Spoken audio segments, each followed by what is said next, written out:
Los Angeles, California, with Mad Scientist Party Hour.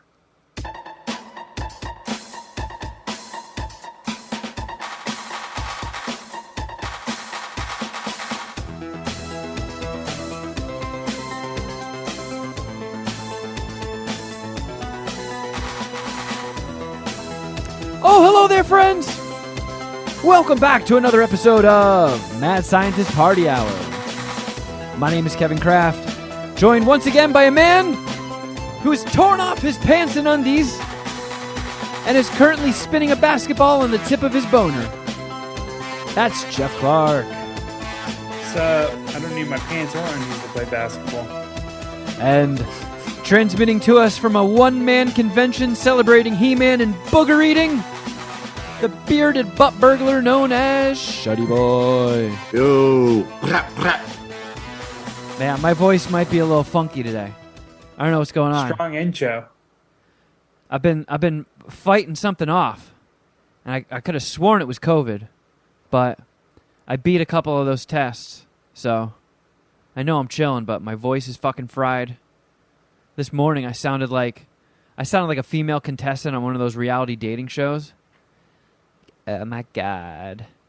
I don't know if I should pick between Chad or Steven. You do that way too well. It's because my fucking throat's all fucked up. I don't know what's going on.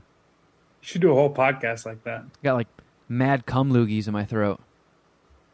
What? Were you Maybe. hanging out in poop slime this weekend? No, but Has to pay the rent somehow. Somebody did lay out some poop slime.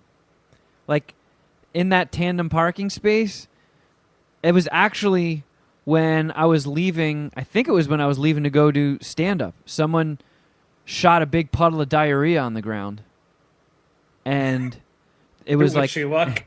it was covered in a swarm of flies and a little globule of toilet paper that got caught in the puddle and just started soaking upwards. So I like to think that it was some good luck diarrhea. Well, it worked. Yeah. It was a good sign. It wasn't Had a bad pretty- luck diarrhea. Yeah, you had a pretty strong debut on the stand-up circuit. You've already got a couple of gigs booked. You're coming out to the Chuckle Hut with me, aren't you? Yeah, I'm opening for Shuddy Boy on the road now. Nice. Yeah, Shuddy's always needed a strong opener. I'm happy you're able to fill that void. But yeah. It was the role I Maybe was if I born to can play. practice a little bit, I can be the closer. Would you ever do stand-up, Jeff? Fuck. I was going to say fuck no, but I can't even go that far. I'm not going to say never, but I don't have any inclination to do so thus far. It's just something that I give you mad props. You're a badass for going up there and giving it a try. And, I'm sure we're going to talk about it here. We are talking about it, but I couldn't get there. I don't know. I'm too much of a pussy, perhaps. I don't know. You're fearless in social settings. I've seen you walk up to a group of 5 smoking hot chicks at a bar, dressed to the nines, and just be like, "Oh, hey, what's up, ladies?" And just I'm at the other end of the bar ordering a beer, and I look over and Jeff has 5 smoking hot chicks captivated, laughing and stuff, and I'm like, God damn, what is going on over there? Yeah, I'm just talking shit about you, actually. And then we got to change the subject when you come over. Hey, whatever works. That's my best comedy. That's what I was thinking about you. I thought you did a pretty good job with your stand-up, but I think once you get a few more reps under your belt, you should do roast battles.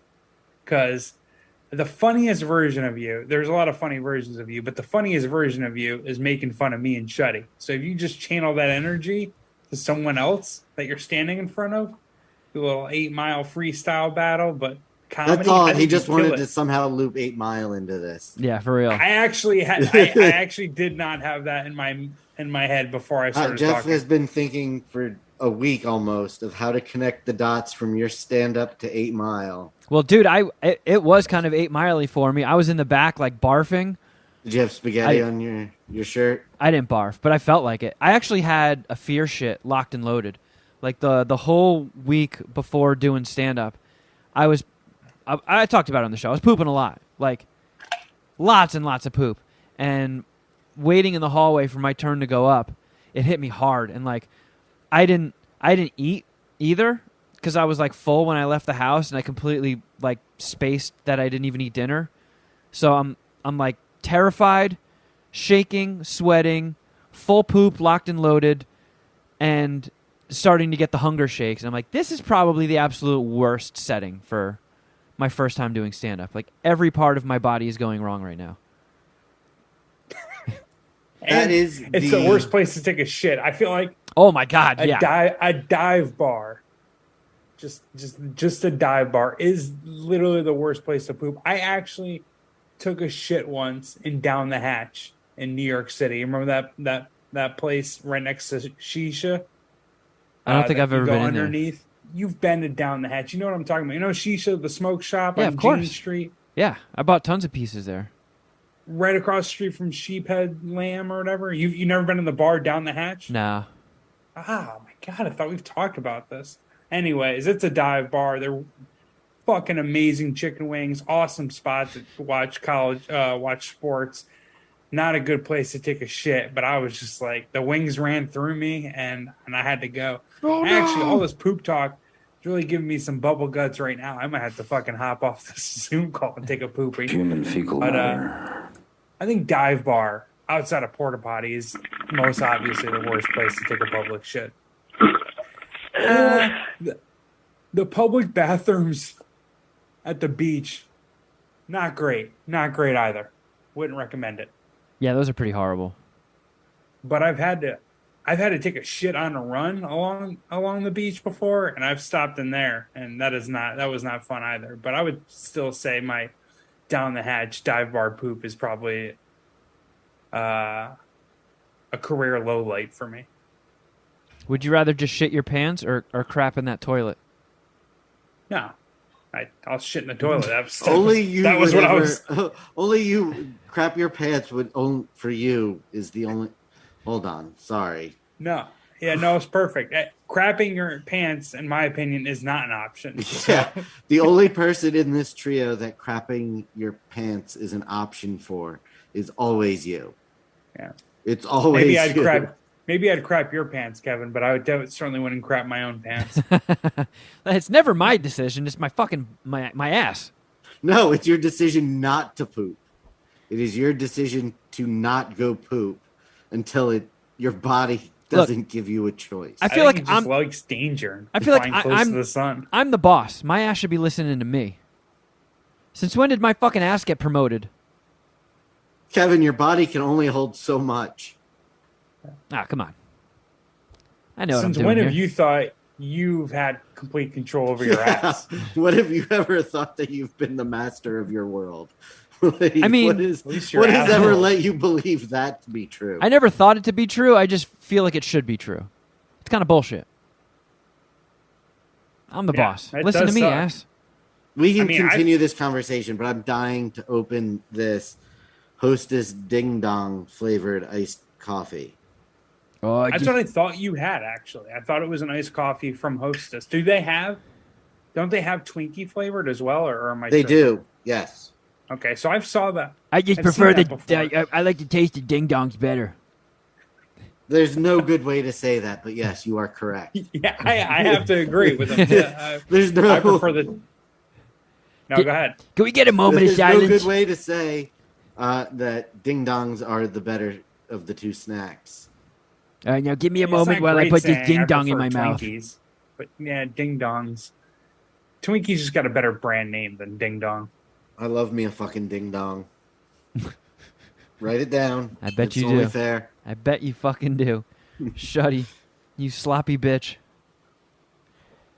So where did Holy you even? shit, this is really good. I would imagine that would taste like fucking chemicals or something. Well, since that's not far off of what a Ding Dong tastes like. At least it doesn't taste like jism. It does taste like a Ding Dong, though. It's really good. I think I need to stock up on iced coffees. I just love You eating don't have the Ding Dongs. nitros going anymore, do you? Oh, the caveman coffees?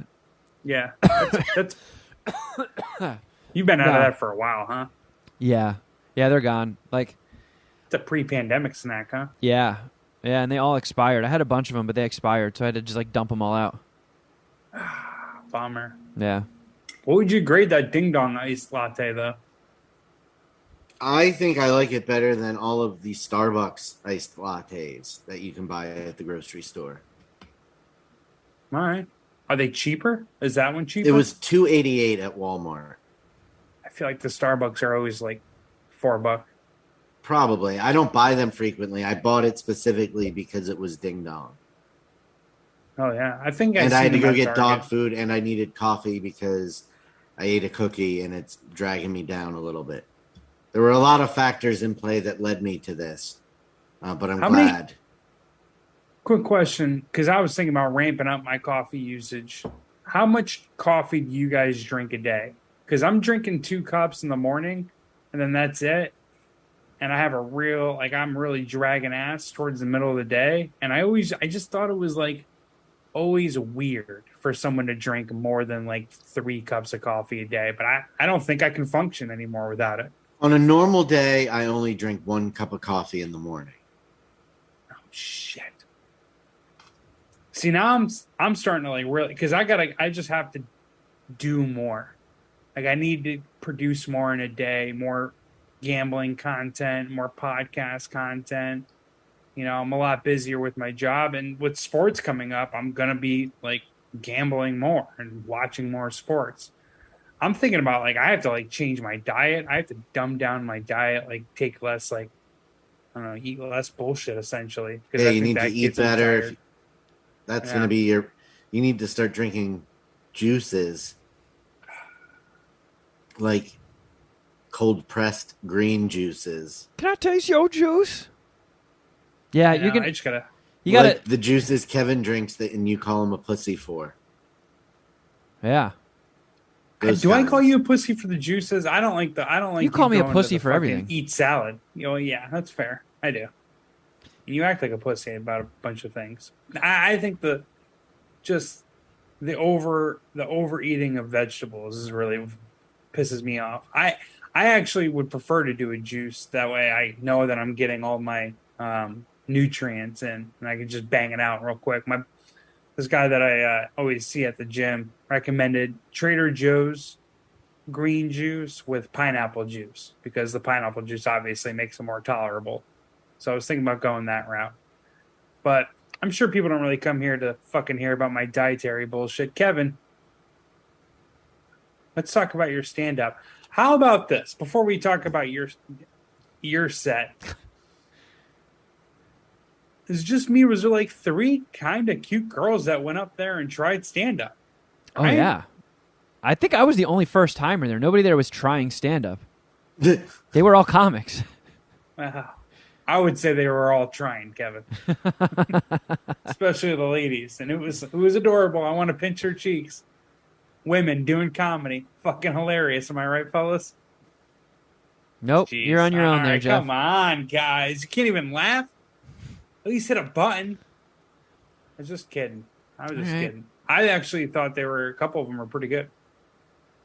Well, you wanted a button? I'll hit you with one. I love fried shrimp. I fucking love shrimp. Like the Iraqi chick who loved Coke. I thought her set was funny.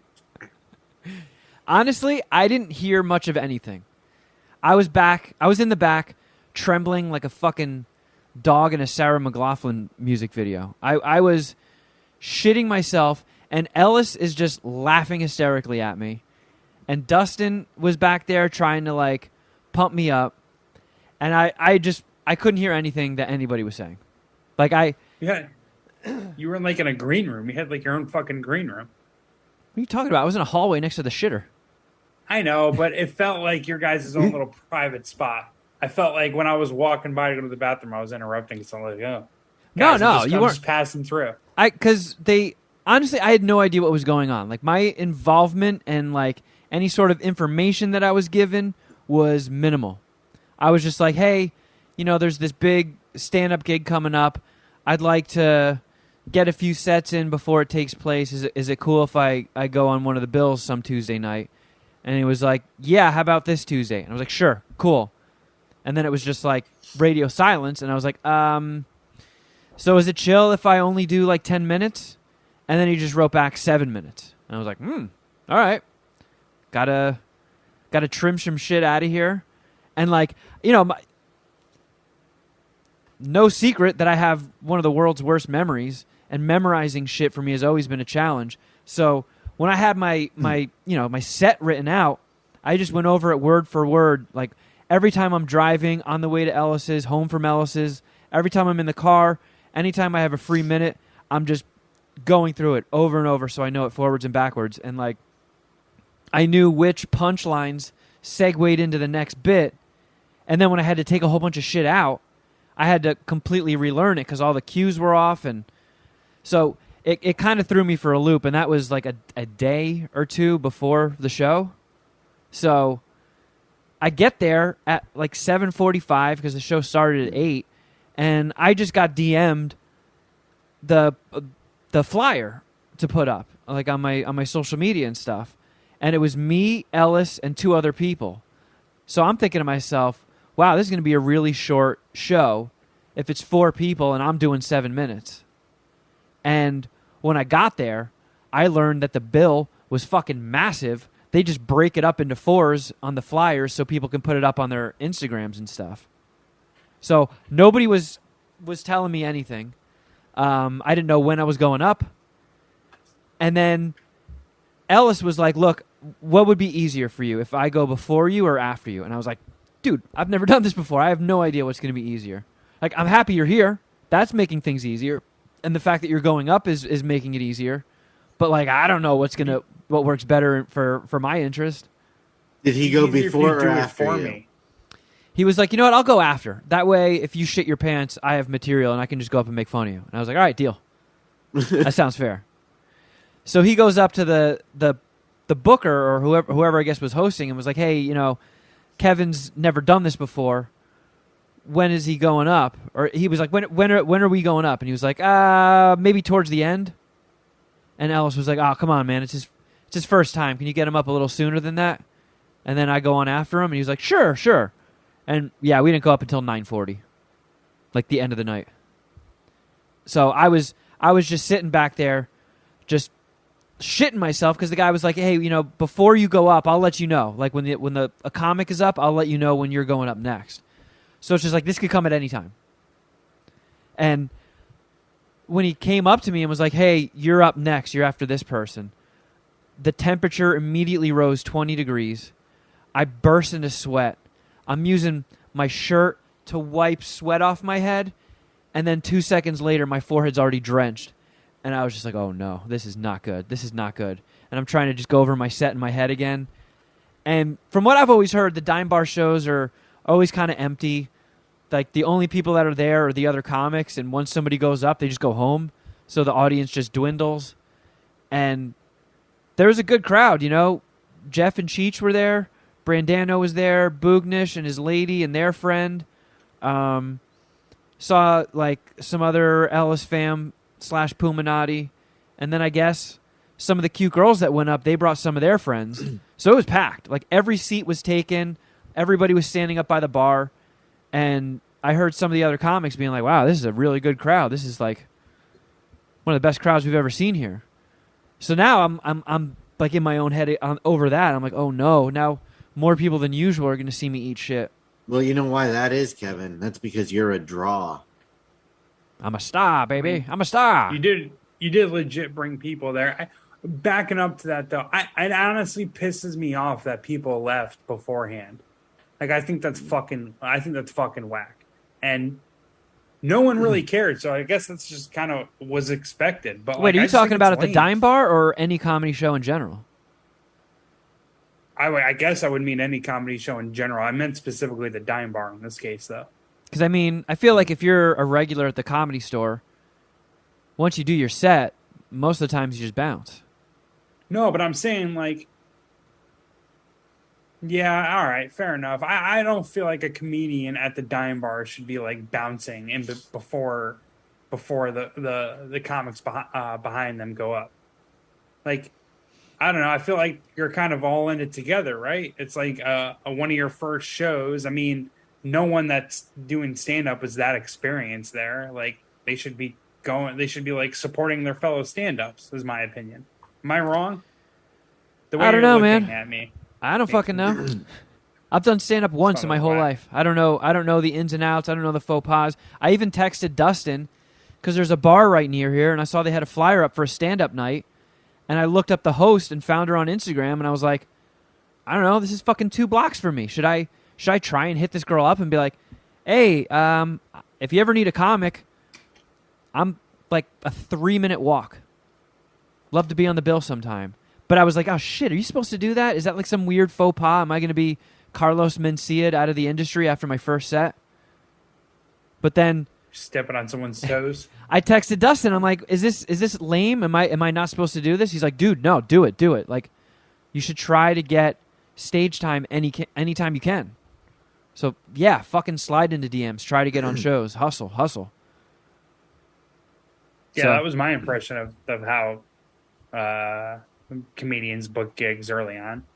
But that's mostly through like that one show on what was it? Failing? What's the show with with Pete Holmes? Yeah, I think it was called Crashing. Crash. That show's All right, awesome well, though. I want to rewatch that. It was pretty good, yeah. But that's kind of what I'm basing my like up and coming comedian like thoughts on. Yeah. You probably were hoping like everyone would clear out. You could just kind of do it to an empty room, huh? Yeah. So like you didn't get that butthurt, but like felt like the girl comedians that came, when they were done, they left, and then all their friends would leave too. It's just like, what? We're still hanging out at a bar. This is still cool. Like, I don't know. I had fun. I was just like We finally got drinks to were the like- point of the thing is that Jeff is upset the cute girls left. Yeah. just not even their friends as well. Like they had dude friends with them too. I just think it's lame. Like, stay. Like the show wasn't gonna last that long, right? I think the Jason wrapped it up right with like at like 10 o'clock. Maybe? Yeah, but then like a couple more comics went on after him.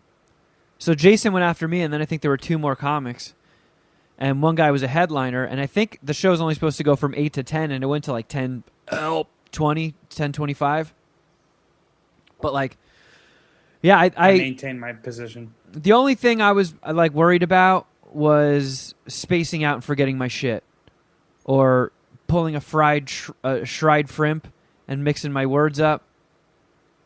Took shots at me, huh? My one critique is you've got to do something with your other hand. Oh, I know. I felt that the whole time, and a lot of it is just because of my thumb. I figured it was, but it just looked like you looked so much more comfortable when you were moving your arm around. Yeah. That was the only thing that I really have to say about that. Did everyone see it through the Ellis show? No. Ellis played a couple minutes, maybe like 2 minutes of it on a Patreon show he did the next day. And then I uploaded it because he filmed it on his phone, and like right towards the end, his phone glitched and stopped recording. So he had to like reopen the camera and start recording again. So it's in 2 parts, and it lost 20 seconds or so. So I took those 2 clips and I uploaded them to YouTube and made them private. So like, I sent it out to like a handful of people to be like, yeah, here you go. I know a couple people, like some of my friends in Jersey wanted to see it. And I sent it to Shuddy. Send it to your mom? Fuck no. I don't want. I'm trying to. This was also a tip from Dustin. He was like, try to work clean. Like it's harder to work clean, so try doing that. Like try to get like a clean set and try and do that first, and then start working dirty and blue, because obviously that's my comfort zone. But if you get a clean 10 or 15, it opens more doors. Dustin goes up at the Comedy Magic and Comedy Club in Manhattan Beach, and that place That place is clean. You got to work clean Yeah. there. I mean, I've gone a couple of times to see Dustin, and I guess there's a couple comics that they let go up that'll do dirty shit and they get a pass. But for the most part, they're like, yeah, if you want to be up here regularly, work clean. And then, like, if I start getting gigs and meeting people, I could go, next time I'm on vacation with my family in Florida, see if I can get up at a comedy club there and invite the family out, and then I don't have to worry about talking about my butthole in front of them. It's actually not a bad strategy. Yeah. When you do your travels, maybe you can book a stand-up gig. But like it felt like, make no mistake, I was petrified up there, fucking petrified. But once I got halfway through it, and I was like, okay, it feels like I'm remembering all my shit, and I'm thinking ahead like 3 sentences, and it's coming to me. So I think I got it. I don't think I'm gonna be like humming, piss my pants and run away screaming. I knew I wasn't up there, delivering any fucking stellar material or anything, but for my first time, that was the best I could hope for, and I'm stoked it went well. It felt really good getting off that stage, though. I'll tell you that. Like once I hit my closer, I was like, "Yo, it's over! I get to fucking step off this thing. I get to step off these 2 fucking wooden pallets glued together to make a stage and end this panic attack." Go have a beer. Breathe for the first time in 10 minutes. Yeah. Did you have any alcohol beforehand? No. I was thinking about it, but then I was like, what if that makes me trip over my own words? And was Carl there? No. I did invite her. But after you told her absolutely not. Well, I told her, she knew the deal. She knew that I was doing my usual poo-poo humor that she doesn't like. And I was like, I'm going to be nervous enough. And if I'm up there knowing you're in the audience, like, wagging a finger at me in your mind, or like tisk tisk tisk, my gross fucking 5-year-old boyfriend up on stage telling poo-poo jokes, it's another thing in my head, and I'm already in my head. But I wrote to her once we got done with the podcast last week. I texted her and I was like, I feel like a dick. I know you love stand-up. It's a big moment for me and you want to be there. Who the fuck am I to tell you no? Like, you already know I'm an infant, so you should come. You should come to the show. And she was like, no, I'll let you work out the kinks, and then I'll come see you. So she shot me down. But I did invite, she is going to come, I think, to the Ontario show, the Ontario Improv, in like 2 weeks, 2 or 3 weeks. September 7th. Yeah, September The 7th, day before I see Wu-Tang and Nas. Ontario, California. Come on I out. fly out. Wait, that's a Wednesday, right? Yeah. What happened to your face? Yeah. I fly out to Vegas the next morning at like 5 a.m. Damn. So, yeah. Damn. Oh, is that for your birthday trip? Mm-hmm.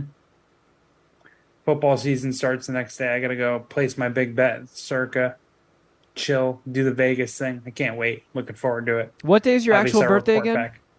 September 3rd. It's a Saturday this year. Ah. So I feel like I should do something. It's Labor Day weekend.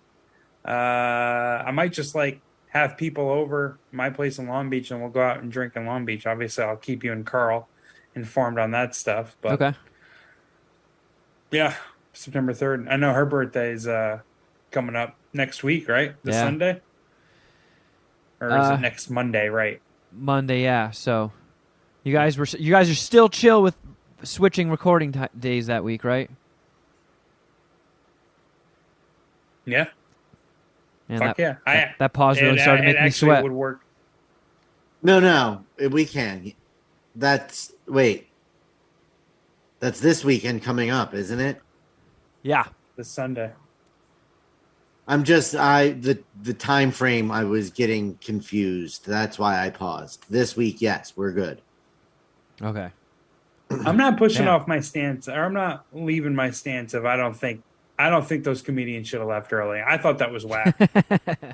I feel like there's got to be some sort of like comedy union, and it's just like, we gotta stay here and make sure that this guy has people to perform in front of, this guy or girl. Yeah, I don't think there's camaraderie in the genderless. stand-up community, but I don't think to the point where if you go up to do 7 minutes at the Dime Bar and you're like one of the first 3 people to go up, you're probably not hanging out until 10:30. Unless you're in that clique with somebody going up later. Yeah. And then you stick around for them and then you leave. But like, isn't that how you get into the clique? Is by sticking around and maybe making conversations? Like, oh, you like comedy too? Like, hey, like, isn't this like kind of how Mark Maron built his fucking career? Is just hanging out at comedy shows and meeting people? Like, that's like pretty much what Probably made him successful, or helped make him successful. Him hanging out at like the Improv or the Laugh Factory or the Comedy Store. But like, I don't know if Mark Maron was hanging out every week at the Dime Bar. Well, it's like any other drug. You just got to build up tolerance to it. You know, you start at the Dime Bar, then you make your way up to the Improv or the Comedy Store. I know what I'm saying is right. Don't shoot so small. I know what I'm saying. He's going to be doing the Staples Center in no time. Yes. Kevin Hart's gonna be opening for you. Yeah. You go out on stage with a fucking tiger like your Cat Williams. That'd be wonderful. Yeah. That's always how it plays out for people who start doing stand-up at 40. Oh, man. There's got to be some examples. Have you looked them up of people, late bloomers in stand-up? Rodney Dangerfield. That was the only one that came to mind, was Rodney. He didn't start until he was old? I think so. Can that or be he confirmed? didn't. It was either he didn't start until he was old or he wasn't successful until he was old. Right. But I know So Rodney didn't break until he was like old. And is there a chance that he just looked older than he always was? No, that's just like it's like a known thing. All right. He was a late bloomer. Well, all I know is I don't had know. fun. Like, as terrifying as it was cool. I didn't know what to do with my fucking hand. I don't have to wear that shit anymore, so I don't have that awkward urge to place it on my leg. But yeah, I actually was trying to be more Italian with my shit and just hit my punchlines with my hands like some Mamma Mia shit. Because I knew I was getting weird. I also, because I didn't know what to expect, so I had never been to the Dime Bar before. I didn't know what this shit looked like. So when I went inside and saw what the stage was, I looked at it and I was like, fucking crate. I was like, oh man, I'm gonna fall off this motherfucker. Like, I'm Yeah. already up here with an injury. That it was like, this is, oh no, I'm seeing my future. My first stand-up gig ever. I'm gonna fucking fall off the stage, eat shit, and like break my other thumb or something. Pull an Arts, step off the little box and break her leg. Yeah. Yep. Yeah, good thing that didn't happen though. I like the Dime Bar, dude. I like the little area. I thought it was cool. I know you were And, pumped on that DJ afterwards. Yeah, the DJ was killing it. I wanted to stick around just for the DJ, but it was like, man, no one else is here, and I can't be drinking that heavily since I was driving as well. Dude, they had $25 buckets of beer. You can get 5 beers for $25. It's just not a deal available in LA County anymore. I felt like I didn't want to leave. You know what I mean? It was like the Friends episode where Joey and Chandler they have the unscrambled channel of porn and they never want to change the channel, so they just leave the porn running. Like, that's how I wanted to like just keep drinking the free beer. You know what I mean? Yeah. Just hang out there. Wait a second. If I go home, you could raise the price. Yeah, exactly. I'm forwarding my mail here. I'll just re-up the bucket of beer. I won't fucking leave. So he didn't start comedy until he was in his 40s and didn't become a mainstay until he was almost 47. All right, I got You have 7 plenty of years. time. I got 7 years to catch up to Rodney. Just think about where this podcast will be in 7 years. 7 years, a lot of changes. I think you got this. Yeah, I think I by mean, the time just look you're at 45, you're going to kill it. just look at where we were 7 years ago. The exact same place. That's not true at all. We make a lot more money per month than we did 7 years ago. That's true. There was no Patreon. Yeah. Thank you, Jeff, for putting it so eloquently. And we've probably added over 7 years, probably at least a half an hour worth of show, if not 45 minutes. For sure. I don't even remember what we first started recording at. An hour. Kevin used to keep us at almost exactly an hour. We would occasionally dip over. It's in the title, isn't it? Yeah. Scientist Party Hour. Yeah, I think we're going to have to pluralize the show moving forward. Oh, man, that would fuck up all our SEO. I know. That would actually take us back 7 years. We will not fucking do that. We will not change our name to the Mad Scientist Party Hours. It's already hard enough to remember. What are we going to do? Add a fucking letter? No. Yeah. Not happening. Well, I thought you killed it in your first stand-up. I thought you did excellent as well. I'm very proud of you.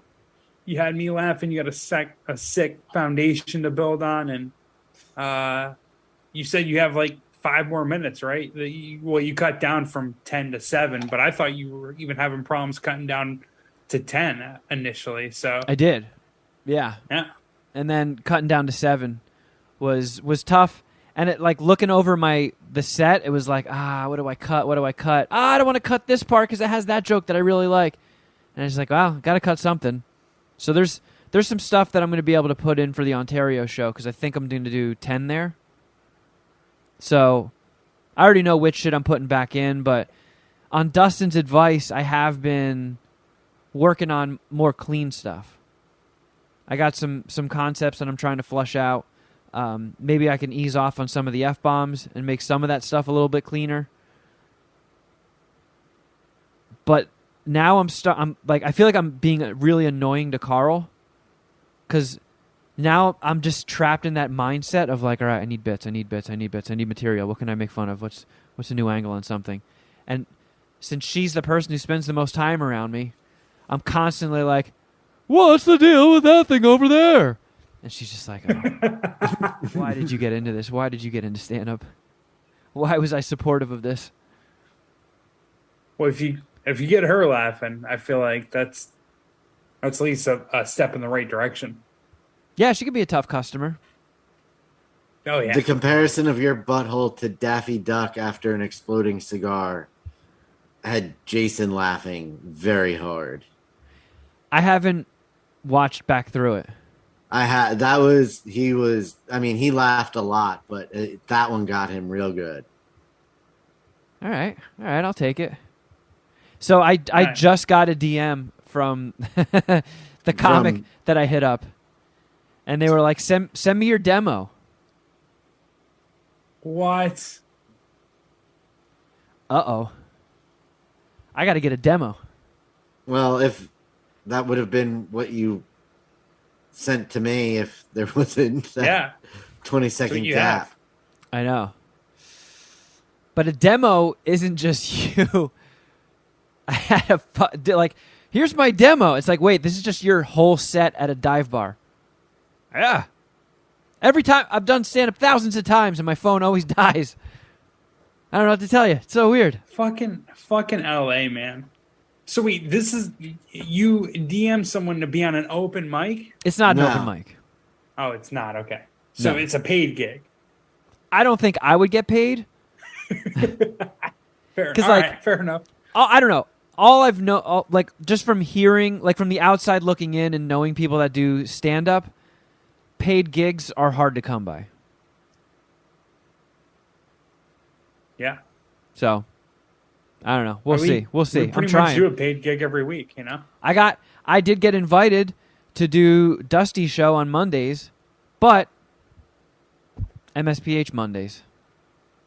Can't do it. Well, I was going to say next Monday you have off, but now it's No. Carl time. Yep. All right. Well, he does more than just Mondays. You can get on another, or is that the only day he can bring you up? You're not getting Friday run. No, That's no. for sure. No, definitely not. I don't know. I'm sure there's going to be opportunities, but well, if we have to rearrange for that, Kevin, I'm on board. well, we can't. I feel like it's tough lining up 3 busy schedules to get the planets to align once a week, and we've already got this. I'll find a workaround. Don't worry about it. I don't want to fuck you guys up. Yeah, I don't want you to fuck me up either, Kevin, you selfish prick. I'm sorry. I take that back. You know what, Jeff? I'm very mad at myself. Why don't you fucking titty fuck yourself to death? I should just Why are you murder mad myself. at yourself, Jeff? Because I fucking whiffed with that stupid Comic-Con thing or Collecticon thing where I was going to go shoot my shot with Autumn. I didn't whiff with Autumn. I whiffed on purchasing the tickets in time and then not even getting an attempt up. It's fucking whack. I had it all mapped out in my head. We were going to take an Instagram or a photo. I was going to put on my Instagram story and caption it, "I guess confirmed for Crafter Jeff." It was going to fucking work out perfectly. I had my whole pitch. So you weren't even going to ask her? You were just going to announce it and then hope that she sees it and goes along with it? No, I was going to take the Instagram with her after asking her to come on the Crafter Jeff, and I'd be like, "Hey, he definitely skipped a step because the way you made it sound, Jeff, is you were getting a selfie with her, then you were posting it to Instagram with no conversation, confirming her as a guest." I just said I had my whole fucking pitch lined up. You didn't think I was gonna tell her the pitch? It sounded like this. I took a fucking photo. No, it sounded like that was your pitch. Doing it afterwards. I don't need this shit right now, guys. I don't fucking need this shit right now. All right, I'm beating myself up. I was fucking pissed about it. And I probably could have just went Sunday and just walked around the premises and ran into her. But I kind of thought she was going to be there Sunday. So I did other things. And I saw her on her Instagram at this fucking stupid CardCon thing. And I'm just fucking pissed because I know it would have worked. I know she would have came on. I know she would have had a great time. And it would have been a good little podcast. A good podcast story for this episode as well. Me going to this stupid CardCon thing and trying to make the most of it and at least shoot my shot with Autumn. I can't failed. I can't believe your strategy of waiting until the very last second didn't work out. Wasn't she supposed to be at some sort of weed thing that night too? I thought so, but not according to her Instagram. Then I Googled Long Beach weed convention. I couldn't find anything. Oh shit. So I mean, she didn't post anything on her Instagram that day of it, so it's not like I felt like I was missing anything about that. But man, I'm pissed. She has an email. I'm gonna hit her up on her email. I'm gonna ask her to come on the podcast. I think she'll respond to that. I mean, that's what it's for. And this would be a special show for Patreon, right? Yes. Which she's not gonna get a fucking cut of. Well, I don't know. I feel like you should punch yourself in the penis. Yeah. That's your penance. Yeah. I guess I can do that. I should punch you in the penis for not coming. I don't know. It kind of You sounds wouldn't like have been able to go anyway. That's right. Because he was super busy. No, because it was sold out. Well, we could have bought the tickets when I first brought up the idea. Yeah, I don't know why you didn't. Yeah, you still could have done that. That move wasn't dependent on Kevin being involved. It wasn't. No, I should have just bought my own ticket ahead of time right when Kevin pulled his fucking bitch shit and said, "No, I can't do fun again. Sorry, I'm burnt out on fun." I didn't realize Jeff was such a beta and couldn't go do things on his own. Whatever. I'm not going to push this topic because it'll just get me fucking angry. But let's switch over to a topic that won't make you angry. A failure on my end. Yeah, let's do that. Let's fucking do that, Kevin. Let's talk about Game of Thrones. Did you watch House of the Dragon? Not yet. I saw it. You did. And I'm the only person whose instant reaction afterwards was, well, that was pretty gay, am I right? I mean, everyone in the room liked it. Everyone on my editorial call this morning liked it. Everyone on the internet liked it. Yeah. I don't know. I thought it was sick. It was mostly gay. It was tough to get into because it kind of feels poserish, you know? It's 200 years before Game of Thrones. Most people that enjoyed Game of Thrones invested, I don't know, close to a fucking decade of their life on that storyline and those characters. And then you have to, I'd say 80% of people, that's even probably being on the generous side, were left with a bad taste in their mouth with the way Game of Thrones ended. So it's like, now we're supposed to care about a prequel with all these characters and actors. I don't know. And it was tough. In the beginning, it was tough. It felt like watching Lifetime trying to make their own Game of Thrones. But then once that Game of Thronesy shit started happening again, once that violence starts getting up there and you're like, wait a second, I'm getting the suspicion that this character's a complete fucking asshole. And then it's just like, I'm in. I want to see bad things that happen to that guy. I want to see good things happen to that person. I saw a bunch of people get their fucking faces split open with axes. There's dragons right from the get-go. All right, I'm in. It felt cool. It felt like the real shit, not like methadone. I think I'm still too scarred from the regular Game of Thrones that I just can't get there. I can't. I'm the only one, apparently, though. Everyone else Are you seems going to to like try to get there?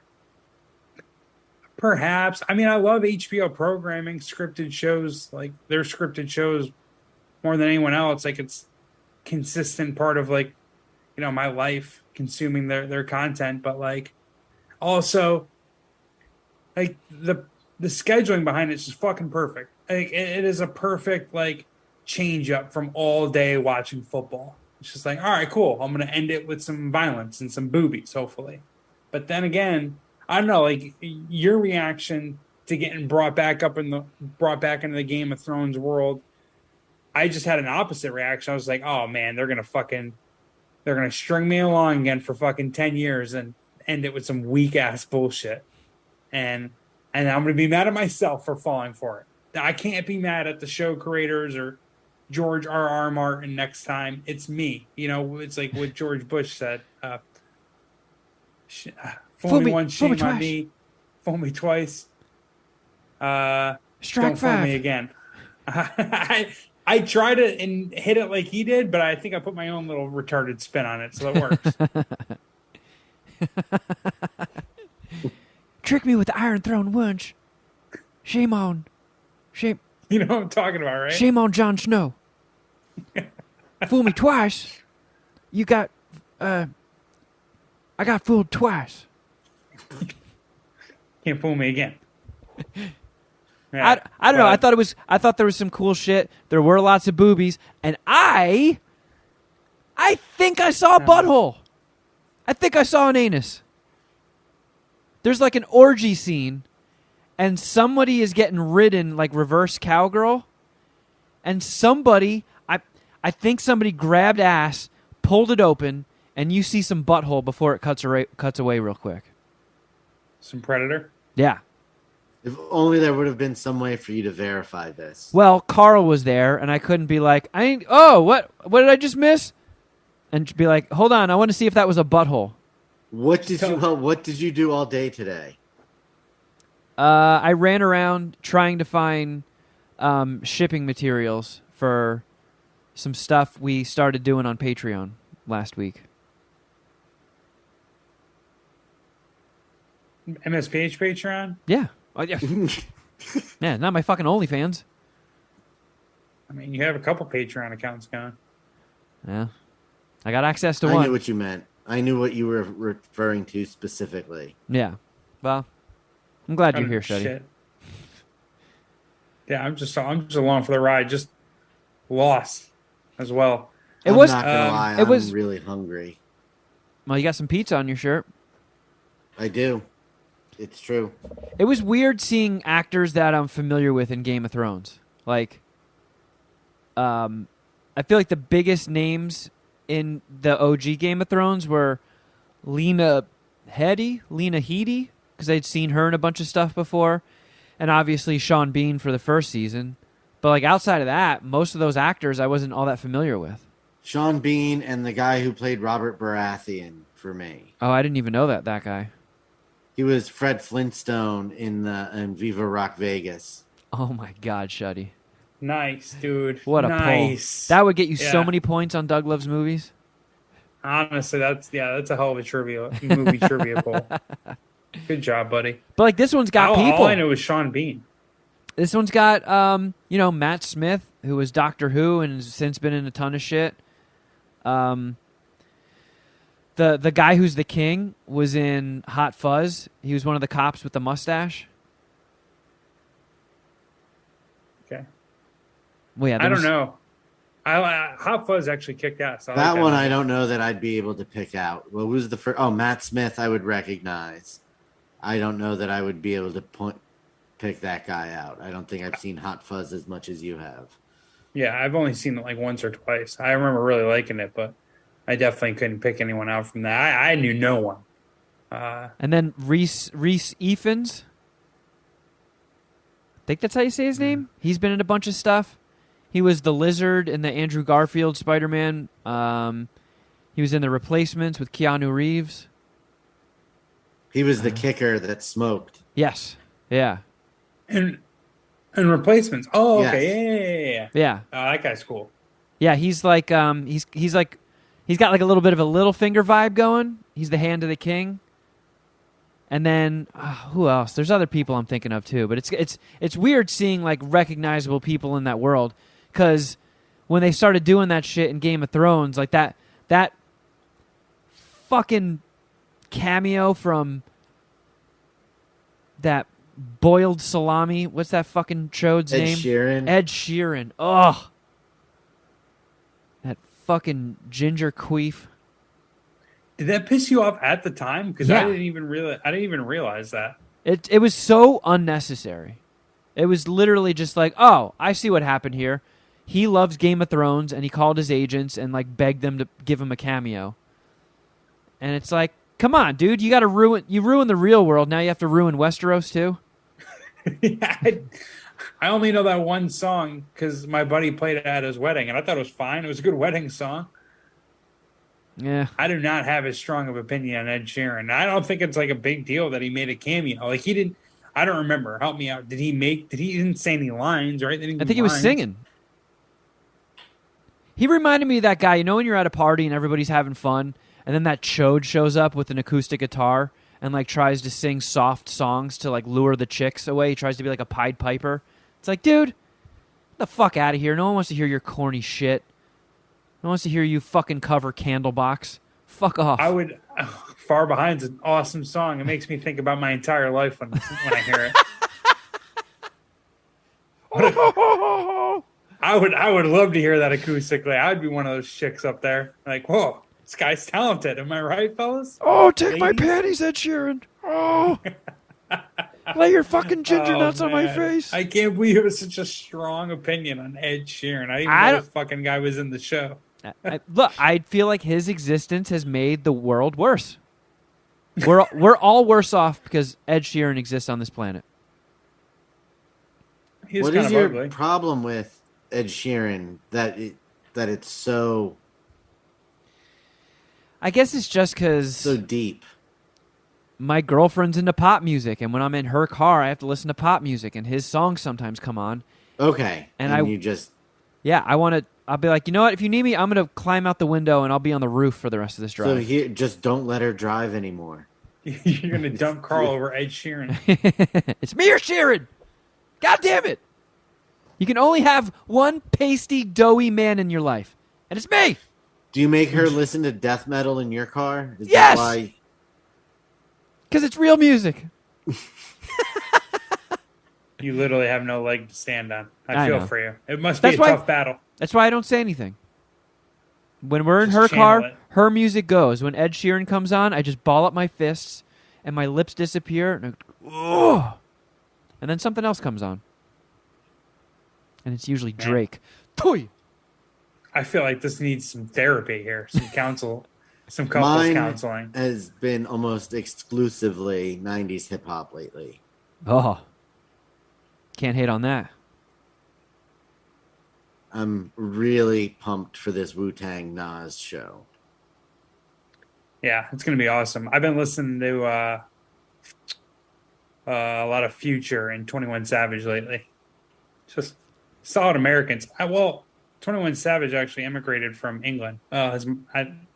His mom did, and he came as a kid, I believe, but he technically reps Atlanta. Atlanta's been pumping out some good rap lately, let me tell you guys. I I'll can't take wait your for word the for it. concert either, though. There was the 25th anniversary. I had this on my notes a couple weeks back, but obviously missed it. 25th anniversary of Only Built for Cuban Links. And I was just going to make it a point to, like, dude, we're going to listen to Verbal Intercourse live. Like, they're going to play Verbal Intercourse live, Kevin. The Raekwon, Nas, Ghostface Killah song. I'm not One of familiar the- with that one. Oh, if you heard it, you probably would know it. But it's honestly one of the got to be a top 10 hip hop song. What was it ever. again? Verbal Intercourse. It's with Nas It's really and Raekwon. fucking good. Yeah, Okay, listen give me I one to mean, it. sec. Only Built for Cuban Links is a fucking solid album. Oh yeah, it's a fucking masterpiece for sure. Yeah, dude, seriously, listen to that song. Well, He's it's not doing now, it but right now. All right, that sounds Fair enough. familiar. Yeah. One of the greatest hip hop songs ever. We're gonna get to fucking see it live. Are you sure of that? Or is that confirmed? Oh my god, dude. If you have a Nas and Wu-Tang fucking concert and they don't do Verbal Intercourse, we should riot. They got it. They have to do it. I just can't believe that they won't. We I shouldn't. can't We shouldn't believe riot, that- Jeff. I will not do well in a riot. I'll be the first one trampled. Especially a Wu-Tang Nas riot. Yeah. I probably wouldn't. They'll just Probably throw. wouldn't last long. They'll like peel the flesh off of my head and throw my skull on stage. I would not do well at a Wu-Tang riot. Looks like a fucking Game of Thrones or House of the Dragon skirmish. Yeah. Man, those riots got out of control, huh? Oh my God. Yeah. Carl hid under the blanket. Jeez. She was like, "Is it over?" Man. Things go from 0 to 100 real fast in Yeah. Westeros. There was like this giant squashing noise, and she was like, "Oh my God, what was that?" from under the blanket. And I'm like, "Oh, some guy's face getting crushed open with a mace." It's exactly what it sounds like, Carl. Yeah. Exactly what it sounds like. I mean, next Tuesday, if somebody wanted to see what the set list was, That's when the first show is? first show is on the 30th of August Oh. in St. Louis. Okay. Well, they're like, especially with big bands like that, there are websites that will post set lists. So I feel like I don't know if I want to know, though. Yeah, I don't want to know either, actually. Oh, for real? Do you usually look at the set list before you go to a show, Kevin? No. If There I have been did for- times. I did when I went and saw the Circle Jerks because they have a lot of albums, and I just wanted to know which ones they were playing off of. So you know which songs Fair to oi enough. oi oi to along to. Exactly. It's important. I feel Yeah. you. Staying in the same, well, not the same, but in a nerdy world, Shuddy Boy, did you watch the first episode of She-Hulk? Yes, last night. I'm I a forgot nerdy about girl in a nerdy world. Did Man. you watch it? I'm a Barbie girl in a Barbie world. I did watch it. I don't remember that happening. I'm a Barbie girl in a Barbie world.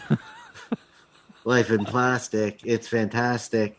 Couldn't help it, could you? I couldn't. Are you going to see the new Ryan Gosling, Margot Robbie, Barbie girl? I or Barbie doubt it. movie? I'm going. Opening weekend. Fuck yeah. Are you really? Yeah. I don't know if it's going to be good or not, but I love those two. Wow, you're serious. What was I watching? Oh, I just rewatched The Nice Guys. You're into Barbies. I'm into Margot Robbie. She's gonna, I mean, that picture of her in the fucking neon tights in roller skates in Venice. Oh, yeah. I should have gone to Fandango and pre-ordered my ticket that day. But like, have you guys seen The Nice Guys? Ryan Gosling and Russell Crowe. Yeah. I saw it once, though, and I don't remember much of it, though. I was being kind of the honest. same way. I saw it in the theaters, and I think I was super, super high for it, and Yeah, it's walked out of the theater being Similar like, thing. okay, yeah, that was a movie. But since then, I've seen so many people gushing over it, and I think they added it to Netflix recently, so we watched that this weekend as well. Way better than I remember it being. That movie fucking rules. And Ryan Gosling is awesome in it. And I was complaining to Carl. I'm like, I love Ryan Gosling, and it sucks. Because why does he get to be that handsome and that talented? I hope he has a needle dick. And she was like, he doesn't have a needle dick. She was like, he's married to Ava Mendes. He doesn't have a needle dick. And I was like, oh no, you're right. But what if it's weird looking? She's like, Kevin, stop it. It's not weird looking. He's probably got a great dick too. Like, well, Carl God saw that too. damn it. He gets it all. But he's so fucking charming and likable. I can't help it. God damn it. Yeah, Ryan Gosling's awesome. So, yeah, in short, I will see the Barbie movie. And then it'll be me singing on that clip. Fair enough. I know I kind of steered us in this direction, but where did we come from and why? She-Hulk. She-Hulk. Oh, that's right. Oh, yeah, totally. Makes sense. Okay. I was nervous going into it because the commercial or the trailer they put out for it and some of the stills made the CGI look really Bush League. Yeah, that was kind of my thought on it with the trailer, was that they should not have let it go until it was a little bit more polished. Look good though. I was impressed. Someone on my editorial call comped it to like the Hulk with Sex and the City dialogue. Did you get that vibe too, or is they just being Republican? They can be Republican. It's fine. I mean, I've only seen like one episode of Sex and the City. That's Carl's doing again, but nice. I think it makes sense. The one of the biggest. It does. It definitely pushes along Disney's liberal agenda for sure. Yeah, it makes women look like they're capable of doing things other than making sandwiches. No, I don't mean Those that. woke motherfuckers. Which I know pisses a lot of people off. Really Stay in your fires lane. me up. Make sandwiches. But I mean, I thought you were going to say it kind of pushes the boundary of what Disney Plus is putting out. I didn't think it so. Why did you? I mean, They have tits. The post-credit scene got real close to dropping the MCU's first F-bomb. And not in like... I didn't know there was a post-credit scene. Oh, it's pretty good too. And it's not an F-bomb like, ow, I just stubbed my toe, fuck. It's a fuck. It's a fuck. Wait, you said they almost. Did they actually say it though? It got cut off halfway. Okay, But I mean, fair enough. I went in with But low the expectations. intent was the F word. Oh, yeah. And I went in with low expectations, and the biggest thing I didn't like about it is there's some fourth wall breaking, which, if you're going to do that in the MCU, only Deadpool can do it. Like, don't talk to the cameras. This isn't House of Cards. It does it right out of the gate, too. Yeah, which rubbed me the wrong way. So immediately I was like, oh, no, here we fucking go. But I really like that's what threw me off. Sorry about that. I was going to say that's what threw me off about the Lakers show. Like every character broke the fourth wall, and I realized that I actually don't like that. Me neither. It worked for The Big Short. Like they did that a lot, and I thought that movie kicked ass. But it is not something that I like seeing done regularly. No, I mean it barely worked in Ferris Bueller. That's right. I actually think I don't know how this take will go over. I'll say I think Ferris Bueller is like significantly overrated, and I thought that as a kid. Like my father was all about like, yo, watch this. This movie kicks ass. It's like I'm kind of with you. Like as much as I love '80s movies, Ferris Bueller, like it's good, but it doesn't rank significantly high on my '80s movies list. Like to me, The Breakfast Club is the top of the cheesy 80s movie mountain. And I mean, I can't knock you for that. If you're gonna like, this might be mean. This might piss you guys off. I'm not trying to be mean here, but if you throw Goonies into that, like, all right, I'll understand like that being number one. Yeah, but even though Goonies, I disagree. Goonies is an adventure. If you're talking about like teen angst, like I know you don't agree with me, Jeff, but Better Off Dead is number one for me. But like Goonies is an adventure movie. I got you, but it also just like it just has the '80s feel to it. Like you know what when you're watching, like all right, this is the '80s. Yeah. You just know it. You know what I mean? Cyndi Lauper wrote "The Goonies Are Good Enough" specifically for that movie.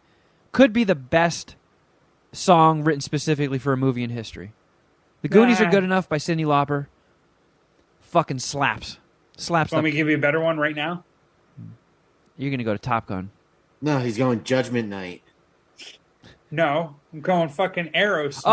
Armageddon. Oh, Don't want to miss a thing. How did we forget that? We all know the fucking words of that song. That's how powerful it is. Oh, I got fingered for the first time to that song. but that wasn't Animal written crackers going specifically right down my for pussy. that movie.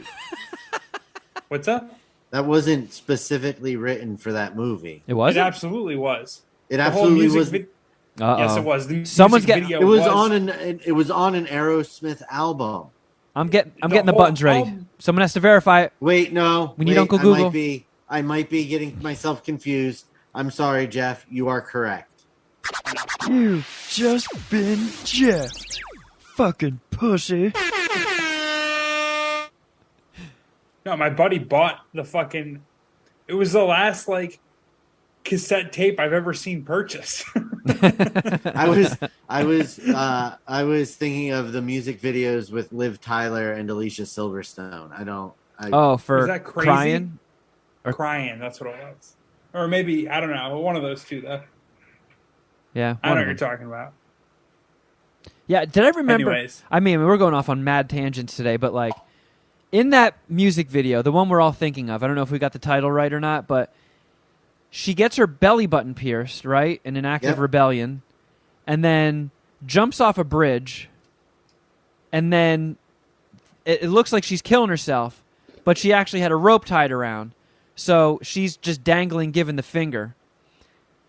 When I was a kid, were any of you with me on thinking that she tied the rope to her belly button ring, and that's what stopped her fall? No. I think maybe I was like too young to process it. I don't even really remember the video that much. I remember Liv Tyler and Alicia Silverstone being in it, but that's like kind of all I got. That's all right. I'm a moron. I know I was wrong on that. That video is where I fell in love with Alicia Silverstone.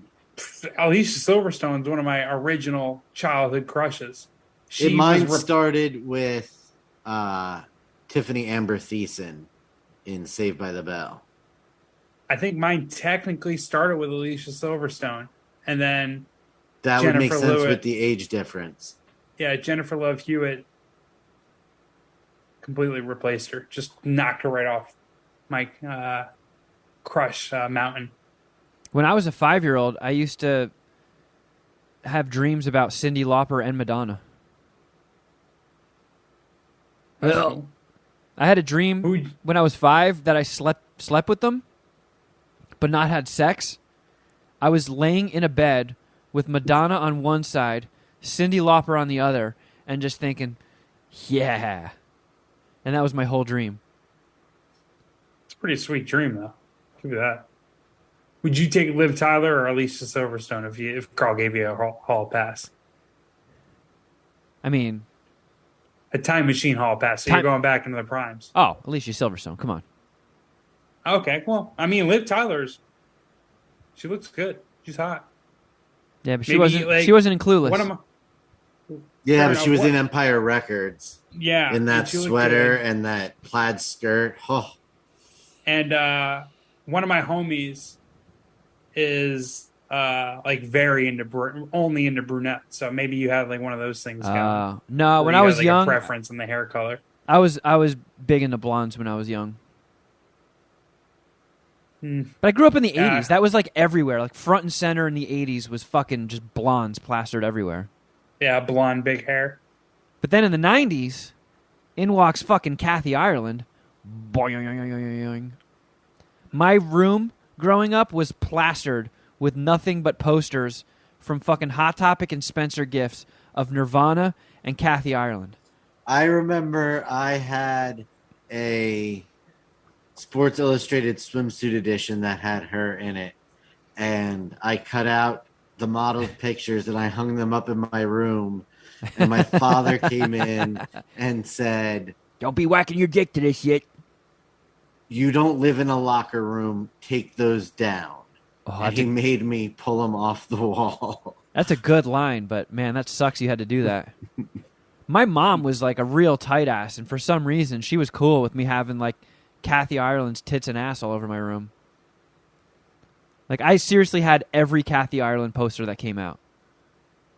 And every Nirvana poster that came out. Wait, what were we talking about? She-Hulk? Yeah, Yeah. was She-Hulk hot? Is She-Hulk hot when she's not in Hulk mode? She's cute. She was in... I only know her from like a couple episodes she was in Parks and Rec when she was like hooking up with Aziz for a little bit. She was like a doctor that was going away with Doctors with Borders, and she went to the roller skating rink birthday party episode. I'm just gonna Google it. Yeah, I guess don't it's know. a deep cut. But that's the only thing I've ever seen her in. But I don't mind admitting when she transforms into She-Hulk, it got movement. Yeah, She-Hulk is pretty hot. Yeah. Penis movement. Yeah. Nice. And I'll tell you what, the CG looked fucking good. I don't know if they just really went for it on episode 1 to hook people in, and also because Mark Ruffalo's in it as the Hulk for the majority of the first episode. So you can't have his CGI looking like shit when everybody's seen it in so many movies. So they got to match her. But I think it looked cool. I loved that whole training montage they did in Mexico, or that like tropical beach they were at. Yeah, in Mexico. I don't know. I thought that was all really fun.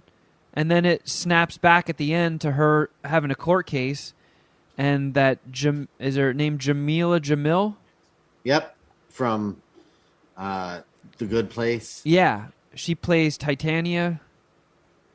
And she just busts into the courtroom for like no reason whatsoever, it seems. I guess that's going to be explained next week. I get the feeling that they really wanted to rope people in by like, look, here's one of the Avengers in this show. Please like it. It was also a way to just really quickly tie up how she got her powers, how she controls her powers, and all of that without it dragging. Like, my biggest fear with She-Hulk was that we were going to get a full episode with her not turning into She-Hulk until, the very end. Yeah, which would have been a bummer.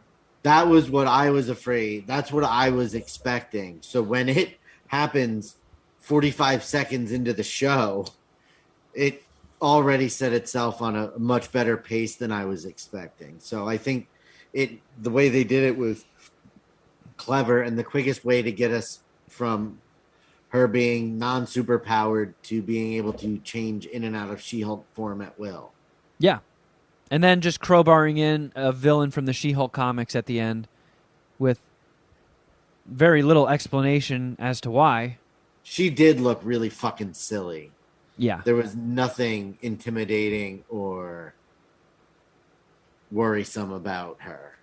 Yeah, I agree.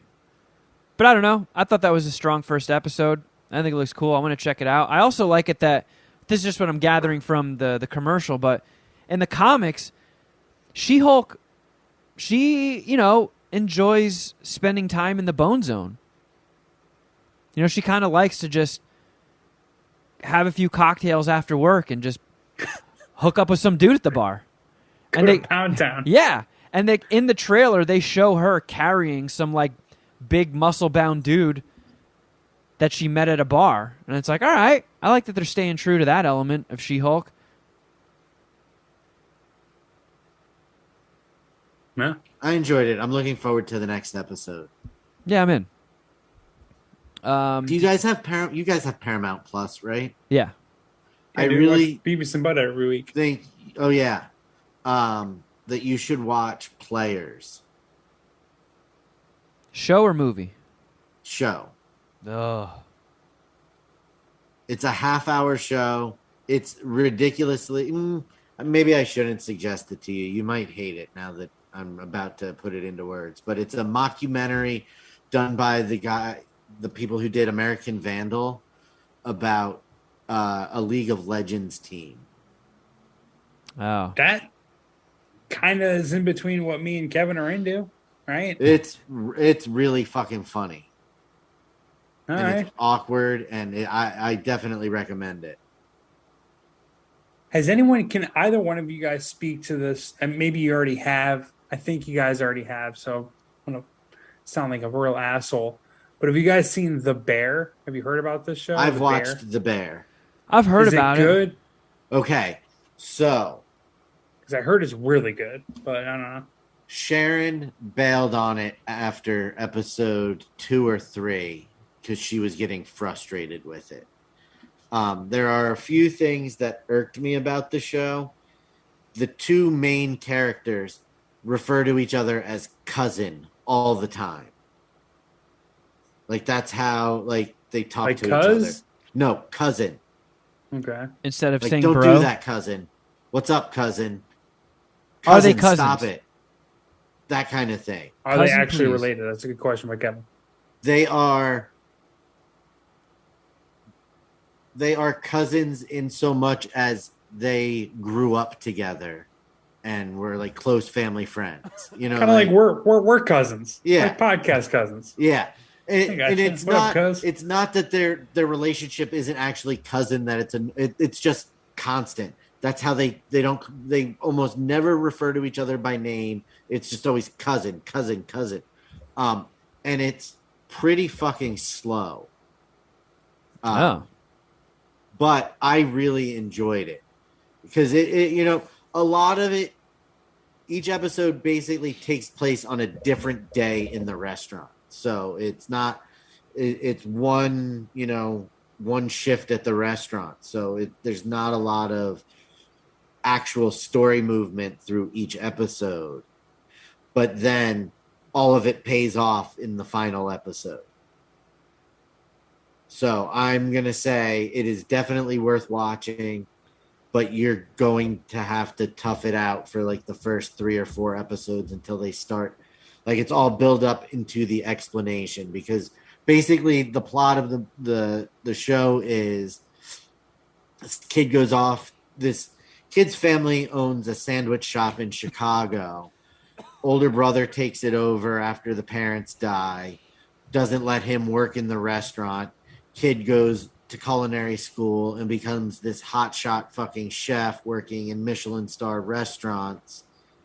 And the brother, who's played by John Barenthal, commits suicide and leaves the restaurant to the brother. And so he's coming in trying to figure out this mess of a restaurant that his brother was running and try and get it back up and running and pay debts and things like that. All right. It's got some cool people that looks like make cameos or Maddie have brief Matheson is appearances. in it, and I don't know if either of you are familiar with him. He's a chef that had some shows on Vice. A fat, No. like really tattooed chef. Yeah, it looks like Action ha- Bronson. hangs out with punk bands and stuff. Like he's really fucking funny. So he's in that. It's really good. It's got the kid who played Lip in what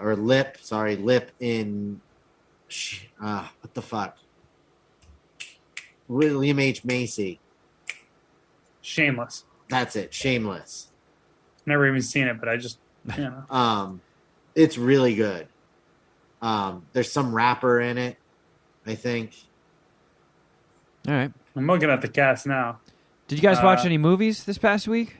I watched Rumblefish. Hot off the presses. The fuck is that? Whoa. It's a Francis Ford Coppola movie with Matt Dillon, Mickey Rourke, Nicolas Cage, Whoa. Lawrence Fishburne. Who else? Chris Starting off Penn. at 5 dicks. It's like What is on there? it's like The Outsiders. It is not like The Outsiders. Well, it's written by the same person, right? S.E. Yes, Hinton? it is. That was part of the draw, was that it was done. They all did this movie right after The Outsiders. This was being written while they were filming Outsiders, and they just stayed on location and did this movie. I was expecting something very similar to The Outsiders. And Dennis Hopper is also in it, Jeff. Yeah, I'm interested, but it's been around forever. I don't think Yeah, you would it's- like it, Jeff. It's black and white. And it's fucking weird. It's really weird. It's fucking bizarre. I liked it, Like- though. I thought Rumblefish was cool. It was cool. I wouldn't say it was great, but it wasn't. It's just because it's not my thing. Like, there was nothing about it that was. It seemed very. It seemed very pretentious. Yeah, Jeff would hate it. Yeah, it doesn't sound like something. I mean, I hated. Oh, that sounds like a Mickey zero-dicker. Rourke's character's name was the Motorcycle Boy. Motorcycle Boy was his name, and that they always. Diane Lane is also in it, and she is at her absolute best. Yeah. I Dude, mean, her absolute best went for like 25 years. yeah. I mean, she had a strong foundation to build upon to be a missile for decades. I mean, she did. You should watch. It's one of those movies where you either love it or hate it. But she's in this movie called Streets of Fire. It's sick. It's got like a young Willem Dafoe, Rick Moranis, and what's her face? Diane Lane is like a pop star in it, and yeah, missile. Do her new Gatos come out? Very close. There is a scene with her in a bra and panties with a garter belt and stockings. Oh my god! Did has her new Gatos ever been out? I feel like they have. Yeah. Right? Wasn't that in that Whatever that erotic one thriller movie. she did, I think she was naked like the whole damn movie. Unfaithful? Right? I think that's the one. I don't know know. I've I've never seen seen it. it. I don't. I've just seen pictures on the internet. Someone showed them to me. I didn't Smart. go looking I for 'em. would give it Smart man. 3.5 dicks. Yeah, that's I'm fair. completely confused. She-Hulk. No, Rumblefish. Right. We've moved okay. on. Yeah. Totally. I knew that. My bad. I saw a new release, but it's a deep cut. Something that was new to Shudder exclusive. So it's a fucking weird one.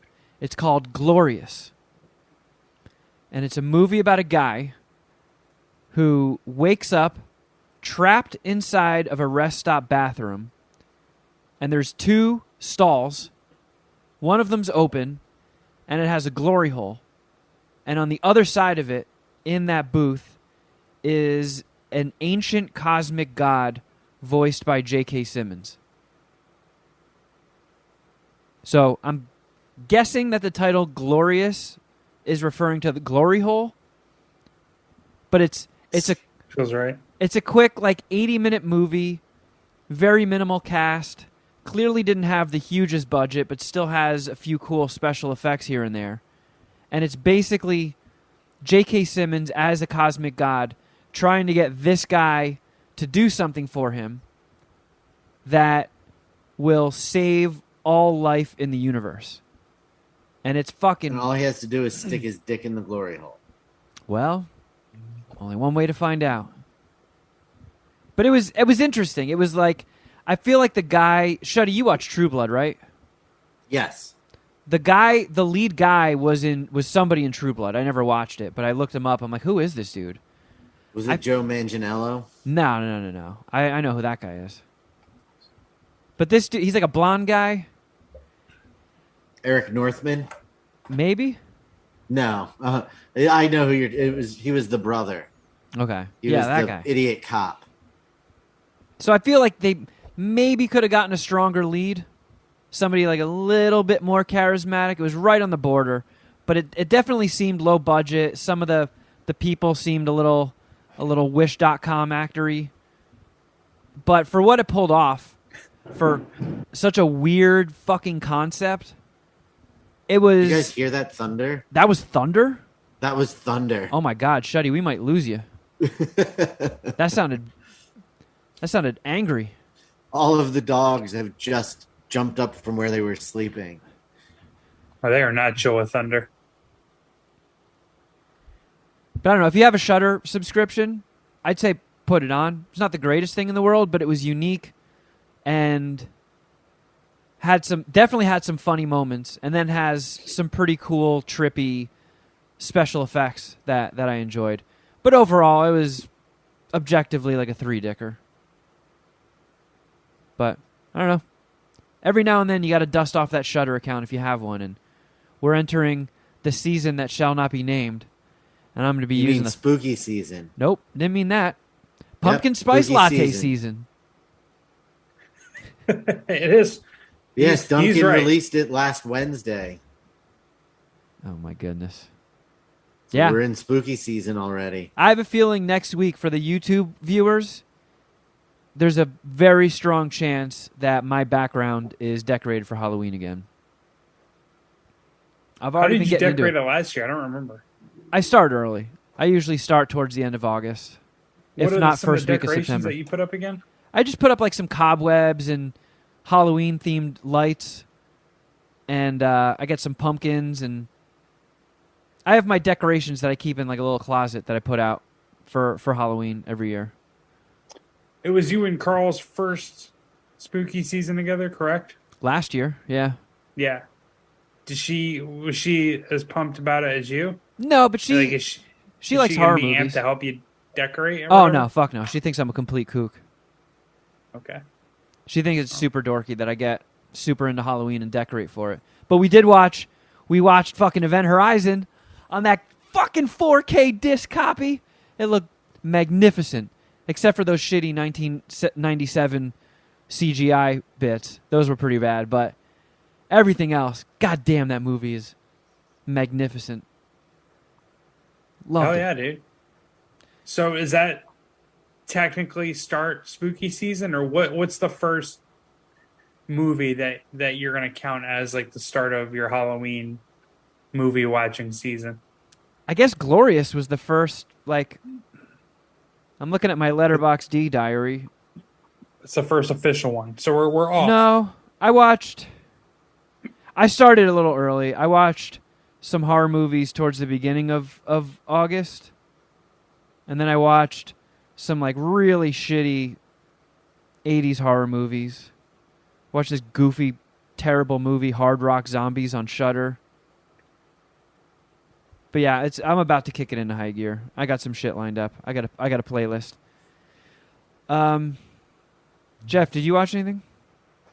No, dude. No. All right, well. I was relying on Netflix to come up with a new fucking true crime docuseries. They usually come out like once a week, once every 2 weeks, but they left me hanging. And waiting for more people to get murdered.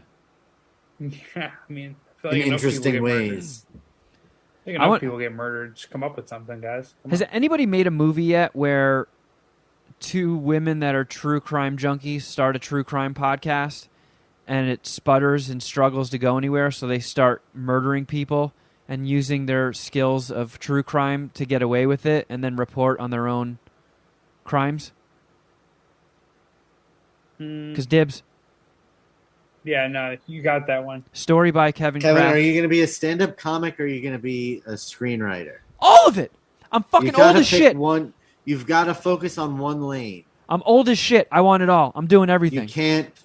I have no kids. You're not going to be. I don't like your fucking attitude. I don't like your attitude, just Shuddy. Telling you to focus your attention in one beam. I could be sweet at everything. There's stand-up comics that write movies. It doesn't look like you should be telling anyone to focus right now, Shuddy. They based on your didn't start doing them both at the same time, though. Yeah, I'm not sure you actually have eyeballs, Shuddy boy. Yeah. Speaking of concentration. Well, whatever. We got some time left. Why don't we chip away at Mount Voicemail with some voicemails? Yay! Has the stack grown? Yeah. I feel like we haven't given out the phone number in like fucking 4 months, and it's still piling up. I think at this point, it's just they're doing it to troll us. Wouldn't surprise me. That they just never want Mount Voicemail to be gone. Well, at least it'll... Like, oh, you played 3 on this week's episode. We're going to leave you guys 7. I honestly don't ever want it to be gone. I hope we never catch up. I can't wait to be doing like 2 years back. That's what I want to get to.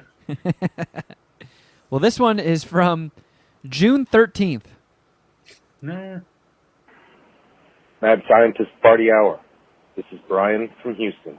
Once again, I'm just calling because I wanted to let you gentlemen know that I've been listening to a lot more of the amenities offered under the Kuminati Extreme Elite Patreon tier, such as Crafter Jeff Shuddy Edition. Man, what a fucking awesome show. I never really was too into the show, but I started watching the old episodes on Hulu, and really do enjoy the commentary. I gotta say the Dragon fucking brings it with his analysis. And Jeff yeah, to stop, keep that baby. shit up, boys. Also, I wanted to leave you with a story. Uh-oh. One time, I think it was like in 2008, my dad and I drove to Mississippi to visit my grandmother. And we stayed at it was a shitty-ass motel. I think it was like a Ramada, like in South Haven, Mississippi. Like, it did not look good at all. But we stayed there nonetheless. Man, we're getting a lot of details. And the last night that we were there, I mentioned to my dad that, maybe we should, break off a little bit early and, go tie one on, before we had to drive home the next day. Does tie one on mean do heroin? No, it means I always take it to mean get drunk. Oh. I just like listen to it in the context. I think it could mean almost anything. So in this context, like, all right, I think he's gonna go drink with his father. I didn't think he was gonna go shoot heroin with his father. According to Oxford English, tie one on is getting drunk. Oh, okay. I thought it meant like, you tie that rubber tube around your arm to get a vein to pop up. Like, oh, I got to go tie one on. Hey, man, what a cool father, huh? Yeah. This guy really parties with this kid. Dad, let's go shoot up. And we've been pretty good. Hadn't been fucking around, just hanging out with my family. So, Dad pulls out a spoon. We did just that. Got a little drunk, got a little rowdy.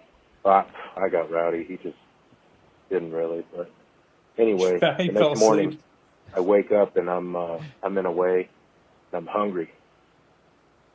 So I go over into the office because they hailed this continental breakfast to be just astronomical. And the only thing that I found was like a giant plastic tub full of boiled eggs that had already been peeled. And I think I probably tanked about 8 or 9 of them. Oh. And I just remember the Man, what are you, fucking Cool Hand Luke? entire time we were driving home, just fogging my single cab truck, with this horrific rotten egg gas. At one point, I woke up, and my dad had been driving, and the windows were both rolled the fuck down. Like, it was so terrible. It stank so fucking bad. Never once did I feel like I couldn't trust any of those farts. But it was on that trip where my dad actually admitted to me that farting was, in fact, funny. That's a magical moment. That is a great moment, actually. Yeah. Love you, gentlemen. See you soon. Well, thank you for including us in that magical father-son moment. I'm glad you guys didn't do heroin. Yeah, it's not like you have a better relationship with your father than me. God bless Brian from Houston. All right, here's another one. MSTH, this is Snoop Top 103. I am, The hell that guy say? See Slew Cotton? I thought he said this is Poop Rotten 1037. Is that the radio station he's on and Poop Rotten is his DJ name? Your guess is as good as mine. listen to your guys' show. They're talking about Christmas movies, and I don't think it's that one that Jeff was talking about a long time ago. It's called Christmas Every Day. I know exactly what he's fucking talking about, and it's always whatever in paradise. It's Christmas Every Day. That's the one he was talking about. And I've got a Would You Suck a Dick with Jeff Clark. Would you rather suck a dick or do death metal for every episode on every podcast that you're ever going to be on. Love the show, guys. Talk to you later. Do death metal? I don't really get it. I don't get it. I don't either. I'm gonna guess you're not gonna suck that dick. Kevin, I'm not even trying to go at you here. It's not, and I've really never given you this take because, hey, whatever floats your boat, different strokes, different folks. I fucking hate death metal. I think it's so fucking gay. It pisses me off. I went to this bar. Did I tell you guys? I told you, Kevin. I don't think I talked about it in the podcast, though. A death metal pizza bar in Long Beach called the Fourth Horseman. Did I talk about this on the podcast? No, I think you just texted videos to me. So it's got like this whole like death metal theme. There's like 3 or 4 TVs in the pizzeria. They're all playing horror music or horror movies, excuse me. And there's just like a lot of like, I don't know, creepy like horror vibe shit throughout the pizzeria. And they have a ton of beer selections. They actually sell $5 20-ounce Labatt Blues, which kind of breaks my fucking brain. The pizza's pretty good, but it's essentially like it would be your favorite place to ever like hang out. Like, sounds awesome. Like, yeah, like all they play is death metal. And I don't know, it was kind of a bummer. Like the pizza was good, the beer was good, like the overall vibe was pretty good. They had a Mortal Kombat and Street Fighter arcade game out in front, and like it was cool. But it was just death metal, and I just couldn't do it. It was too much of a bummer. Yeah, death metal is, aggressive and manly, so I see why it doesn't click with you. You're more into that fucking soy boy bitch ass Kanye West shit. I'm more into Ed Sheeran, right? Honestly, you would love this place, the Fourth Horseman. I was telling you, I want to bring you there one time. I want to go. That's how much like I know you'll like it. It sounds awesome. But I guess to answer his question, I might like suck a dick to get away from like a lifetime of death metal. Like it sucks, man. I just can't do it. Carl's a strong woman. I don't know how she puts up with it from you as much as she does. She just doesn't like the high screeching vocals. She doesn't mind the deep growly stuff, but she's annoyed by high screeching death metal screams. All right, here's another human. Mad Scientist Party Hour. It's Adam, a.k.a. Drunky the Fuck Clown from Vancouver Island. Just checking in to see if Kevin ever did listen to Kid Cudi, any of his music. And I might have missed an episode and missed the review, but if he did, that's awesome. Okay, see you guys, everybody. Yeah, I did. Because I was all hyped on Kid Cudi after he did a really good job in that horror movie X.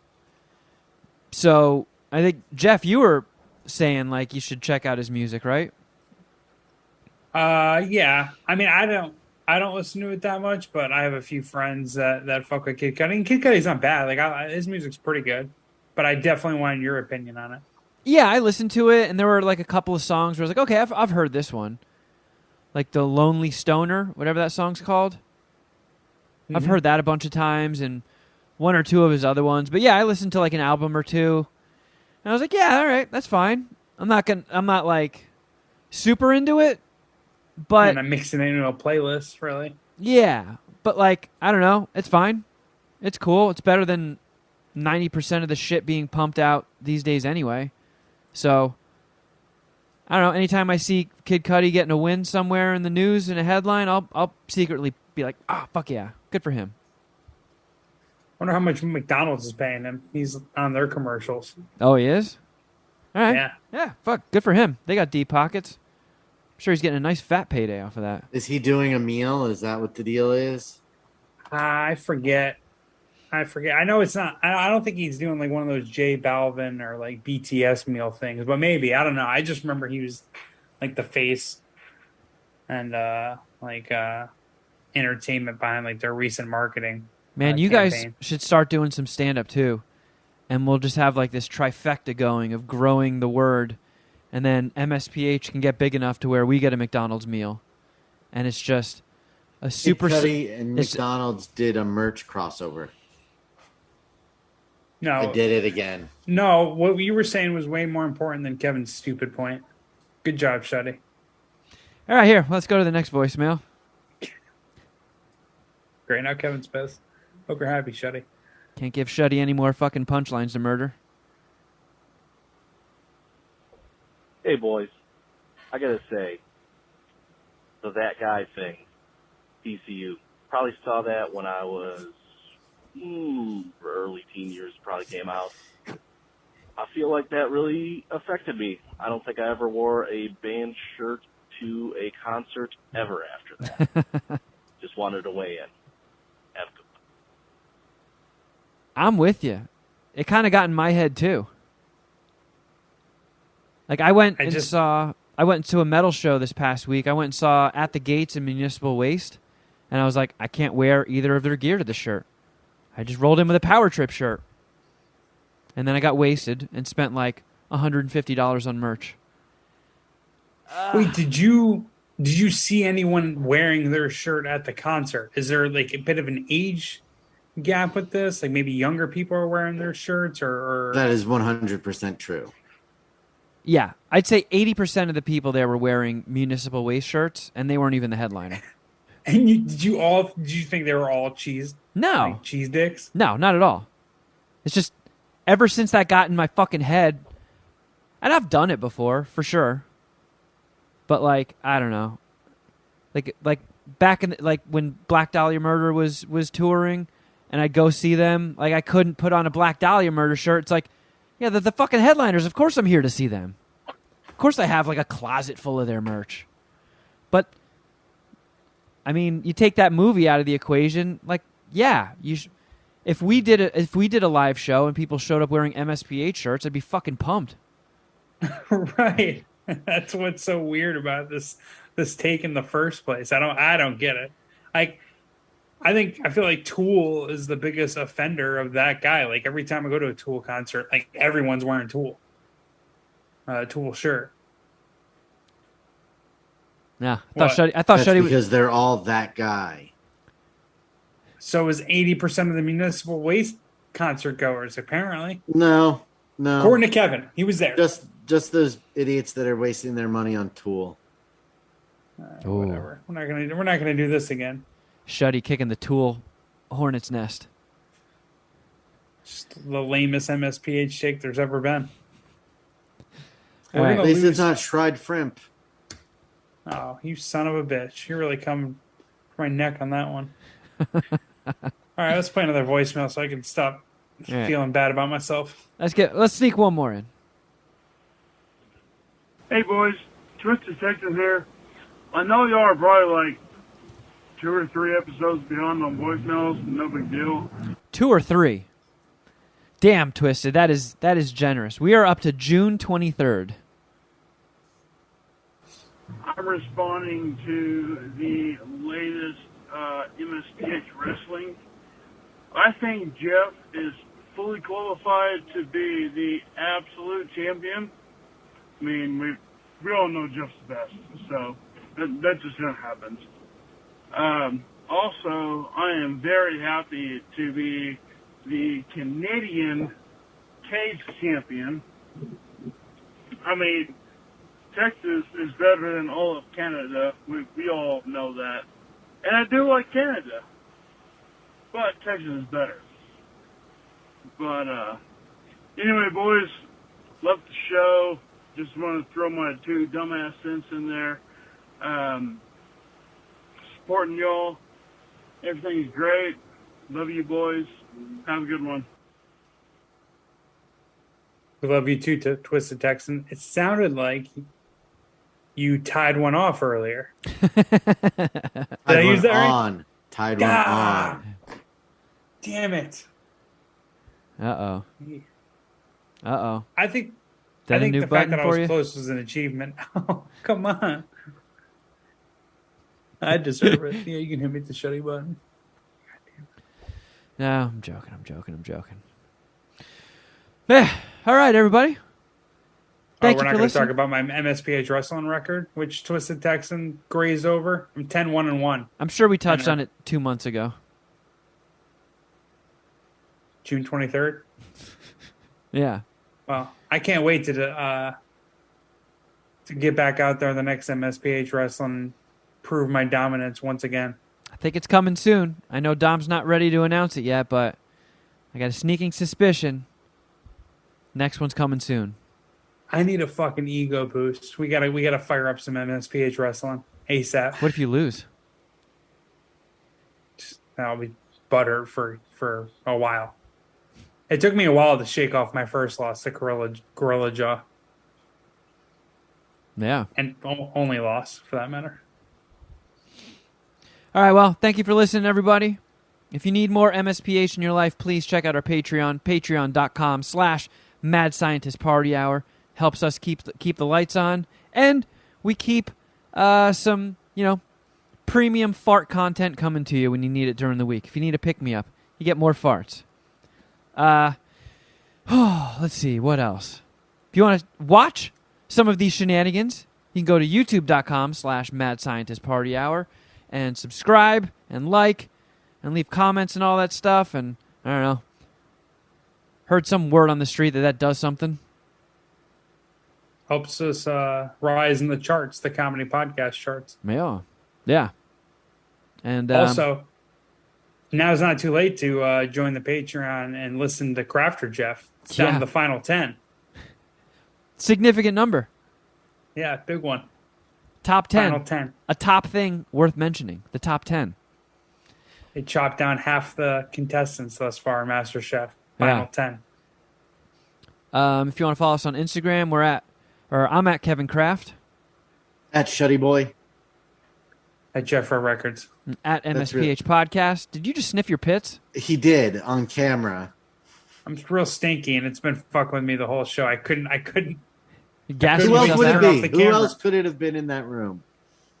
Lil Mama. You needed to confirm it was you. Oh, Lil Mama, your pits stink. I just wanted to smell my own brand. I'm surprised we went the whole episode without talking about my luscious taco meat.